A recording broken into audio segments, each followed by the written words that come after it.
How to use fertilizer spike for indoor plants. If you want to give your indoor plants a nutrient boost, using a fertilizer spike is a great way to do it.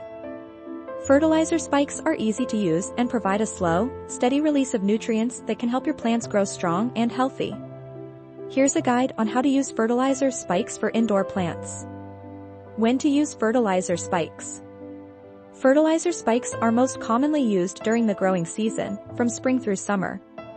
This is when plants need the most nutrients to support their growth.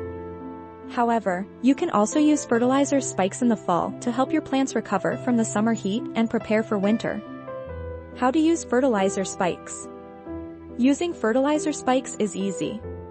Simply insert the spikes into the soil around your plants, following the package directions for how many to use.